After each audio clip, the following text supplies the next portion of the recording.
Alright, itong sa next na laban, aside kay Inoue versus Akhmadaliev, is itong sinasabi daw nila na biggest fight of the decade after Mayweather versus Pacquiao nung nangyari 10 years ago.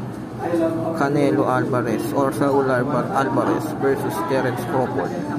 Si Canelo kasi lumalaban na siya ng matagal sa super middleweight since 2018 I think, or siguro 2016. Lumaban din siya sa super middle ng 2016 against Chavez Jr.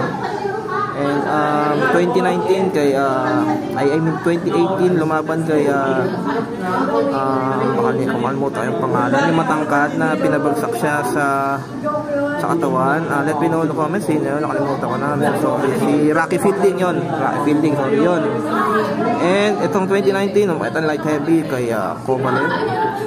May mga nagsasabi rig daw yung laban, nag-dive daw si Kovalev, pero we never know. Mga sa politika ng boxing, hindi natin masasabi yan. Mga nakakaalam lang nito lang, mga nandun sa mismong sirkulasyon ng mga nag-organize ng laban. So we never know. And then after kay Kovalev, and the rest is history up until now. And lumalaban na siya sa super middleweight, I think more than 5 years na. And except nga dun sa laban niya kay Kovalev tsaka kay Bivol, umakyat ng light heavy. So, sa lagay ko yung advantage nga talaga na dito na kay Canelo. Kasi nga, yun nga, yung katawan niya, sanay na sanay doon sa weight division na yun. Ito naman sa kaso ni Crawford, lumaban siya sa welterweight division since 2018. Laban niya ay Horn. And then 2018 up to 2023, doon siya sa welterweight division. Kaganda lang dito sa naging record ni Crawford sa welterweight division is lahat ng panalo niya, stoppage. Matindi. And then nung umakit nga siya sa super welter, after sa Madrid mo, yun nga, medyo may mga nagsasabi na nagkaroon na raw ng bagal, nagkaroon na raw ng bigat sa paa ni Crawford. Kaya raw may mga doubtful din daw na yung ginawang move ni Crawford sa pagkakit sa super middleweight will be a dangerous move for him. And then this recent post, may mga nakita nga tayo, pinakita na nga daw ni Crawford yung kanyang latest physique. Yun nga, may mga muscle. Siguro ano lang niya yun, parang flex niya lang, kaya para makita yung abs, yung mga muscle. Siyempre, nagpalaki ng katawan. Siyempre, after nung laban niya kay Madrid of last year, August 2024. So, isang taon na may din siya nag-prepare para dito sa laban kay Canelo. Pero we never know kung yung katawan ni Crawford ay makakapag-adjust dun sa mismong weight division na which is nilalabanan na ni Canelo for more than 5 years. So that will be a big question for Crawford. Alam naman natin na may skill-wise talaga talagang lamang si Crawford kay Canelo. Pero sa experiences kasi sa mga big fights, experience sa mga malalaki kalaban, talagang lamang si Canelo dyan. Kaya hindi natin masasabi yung magiging galaw sa mismo laban. May mga nagsasabi ng mga gumawa na ng mga breakdown na ito nga daw si Crawford, yung ginawa daw niyang pagpapalaki ng mga muscle, pagdagdag ng weight. Yung nga raw, yan mas maraming kaining oxygen sa tank niya dahil nga daw sa dinagdag na laki ng katawan niya. So kapag ang mangyari dyan, itong si Canelo, ang counter yan kay Crawford ang katawan, or yun nga, forget the head, forget the anywhere na makatama si Canelo, basta sa katawan lang, delicate talaga si Crawford. Kaya ako, magiging bold prediction ko niyan is Canelo by stoppage or KO sa late rounds. If you remember yung laban ni Bernard Hopkins versus De La Hoya, that will be a similar one. Or laban ni Canelo Liam Smith, that will be a similar one.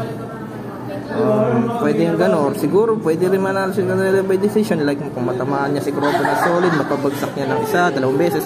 Ang gawin na lang ni Crawford dyan, mag-survival mode na lang sa buong laban, ma-eraos niya yung laban, kahit matalo kay Canelo decision, wala problema, at least paldo siya sa magiging pwede niya sa mismong laban. Kaya nga itong isa pa, yung naging isa pa mga previous fight si Canelo, si Jermel Charlo, parang kahit natalo siya dun sa laban niya kay Canelo, sinabi ni Jermel Charlo, madog na like, nakatagal ako ng 12 rounds kay Canelo. Diba? Yung parang yun nila yung mga pinaka-pinagyabang ni Jermel Charlo. Kaya kahit natalo siya kay Canelo, nakatagal siya na buong laban. Ngayon, itong kay Crawford, let's see. kung hindi man magawa ni Canelo yung bold prediction na maka-KO si Crawford ng late rounds, tingnan natin kung anong magiging rebat ni Crawford dyan. Like sasabihin din siguro ni Crawford na sinabi ni Jermel Charlo, like na wala kayo, ako kahit galing ako ng welterweight, super welterweight, tumagal ako kay Canelo ng 12 rounds. So diba sasabihin ni Crawford yan. Pero ito nga isa pa magiging dyan, yun nga, related ulit sa ball prediction ko, Canelo by KO late rounds. Yun nga, body shot. Palagi ko talaga makakatama at makakatama si Canelo ng body shot dyan. Siguro kung tamaan naman ni Canelo sa ulo sa Crawford, talaga mayayanig si Crawford dyan. Yeah, may mga ibang nagsasabing ring experts like na ito nga si Crawford, di naman ganun kagandaan ng depensa. Like pinagkukumpara pa si Mayweather tsaka si Crawford. Pero hindi naman kasi ganun kalapit. Malayo ang agwat niya. Mayweather kasi sobrang superior ng boxing skills niya. Super superior ng depensa niya. Kaya hindi mo pwedeng pagkumparahin yung si Crawford tsaka si Mayweather. Si Mayweather kasi, although may mga laban siya dati, tinatamaan naman siya ng malinis. Pacquiao, Shane Mosley, Cotto, yan, Maidana, yan, nakakatama ng mga malilinis kay Mayweather. Yan. Pero ito nga si Crawford, tinatamaan pa rin siya ng mga malilinis, pero yung mga hindi naman kilala, mga Papanisian, si Gamboa. Si Gamboa hindi kilalang boksingero naman siya, pero yun nga, may issue nga rin si Crawford na tinatamaan din siya madalas. Siguro dahil na rin sa reflexes niya, kung dahil sa edad. Hindi natin masabi kung yun yung factor, pero let's see. Yung mga nagsasabi ng mga yun nga, mga boksingero na si Crawford daw mananalo sa laban dahil nga maganda ang skill set ni Crawford kay Canelo, dahil nga si Canelo reasons ng mga fights niya parang mas tinatamad na raw sa muntok, more relying on power shots. At yun nga, sinasabi nga nila throughout this career nga ni Canelo is flat-footed nga siya. Pero yun nga, ang benefit naman sa kay Canelo kahit flat-footed siya. Hello. So sorry guys, may bisita lang tayo, pero so tuloy tayo sa ating breakdown.